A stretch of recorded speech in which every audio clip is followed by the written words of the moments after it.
Hello friends, this is Neetu Jain. Today in this video we are going to talk about transaction analysis.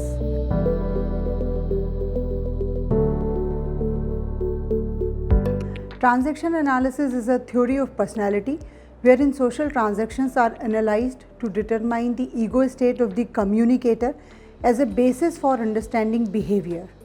Transaction analysis describes how people are structured psychologically, and it helps explain how people function and express their personality in their behavior.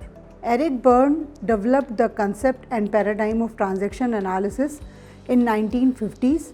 His first book on transaction analysis was published in 1961, titled Transaction Analysis in Psychotherapy.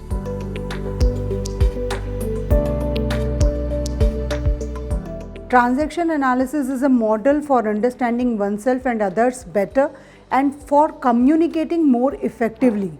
The objective of transaction analysis is to provide better understanding of how people relate to one another so that they can develop improved communication and healthy human relationships. Every human personality has three ego states. Ego states are a coherent system of feelings and behavioral patterns. A person manifests his or her behavior through a mixture of thoughts, feelings and behaviors. According to Eric Berne, a person interacts with three ego states, that is parent ego state, adult ego state and child ego state. These ego states are largely shaped through our childhood experiences. Unhealthy childhood experiences can lead to dysfunctional behaviors. A parent ego state is of two types, nurturing parent and critical parent. Child ego state is of three types, free or natural child, compliant child and rebellious child. Each ego state has both positive and negative features. We can detect the ego state that is in control by carefully observing the person's tone, posture, gesture, facial expressions and words he is speaking. So now let us see what is parent ego state.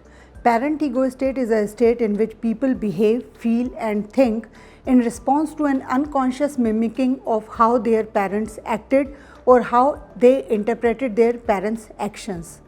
For example, a person may shout at someone out of frustration because they learned from an influential figure in childhood the lesson that this seemed to be a way of relating that worked. In simple words, in parent ego state, a person behaves as his parents did.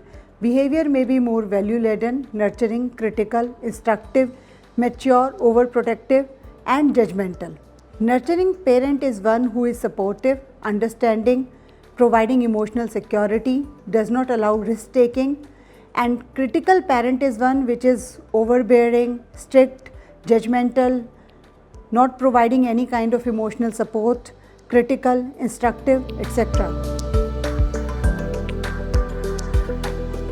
Adult ego state is one in which a person deals objectively with the reality, gathering facts, analyzing them and then deciding behavioral pattern.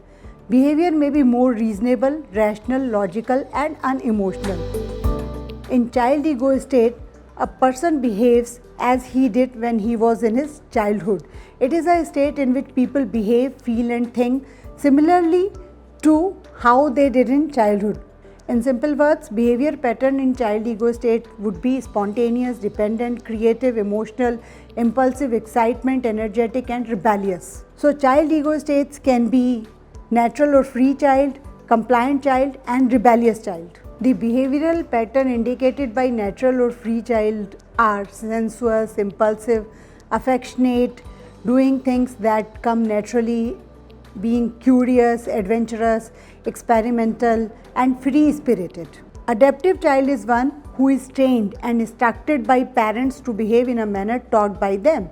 So such type of people tend to adapt to the situation easily. Rebellious child is one who is not allowed to open up and experiences anger, fear, frustration, and such type of people may be rigid in their approach. So a person with healthy personality maintains balance between all the three ego states. A person who has a nurturing parent, matured adult and happy child ego state has healthy personality. But in real life, people are generally dominated by critical parent destructive child or rebellious child, and not so matured adult.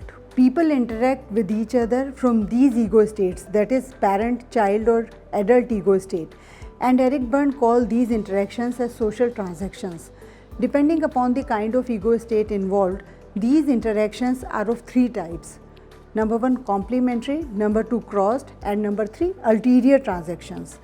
Transaction analysis helps in understanding these transactions and responding to them appropriately. Now let us see the complementary transactions. A transaction is said to be complementary when the person sending the message gets the predicted response from the other person.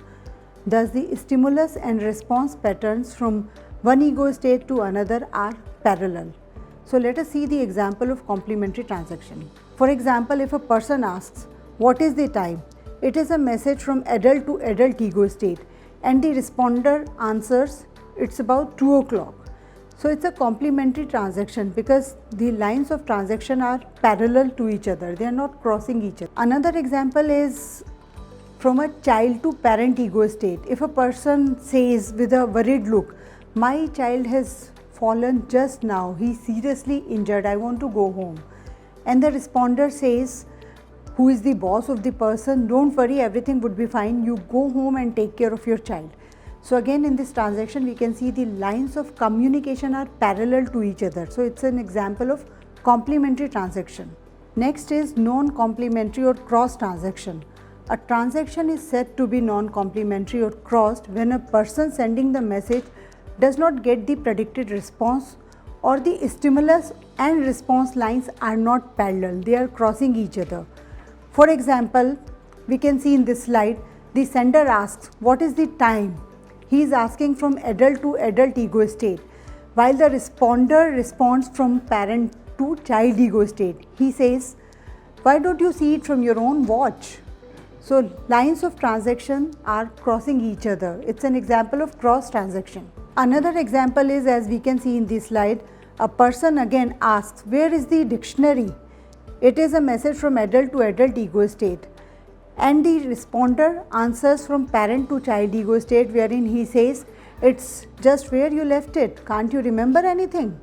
So lines of transactions are crossing again. So it's an example of cross transaction. Next one are ulterior transactions.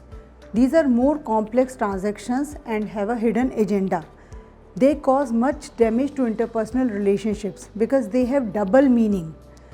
Ulterior transactions involve at least 2 ego states on the part of first person. The individual may say one thing but mean something quite different. Now let us see the example of ulterior transaction. If a lady asks from a salesperson, "How much does this sari cost?" The salesperson answers, "This is a very expensive sari, exclusively meant for special tastes." He meant that this is a sari which you cannot afford because you do not have a special taste. So the transaction has double meaning, which is why it will block further transactions. According to Eric Berne, we need to have more of a complementary transaction in order to facilitate good interpersonal relationships, and we need to stop cross transaction because it blocks the communication between two people. Now finally, let us see the implications of transaction analysis or its significance. It helps in improving communication and helps in dealing with conflicts. It reduces stress among people as interpersonal relationships and communication among them improves. It also develops positive thinking in individuals.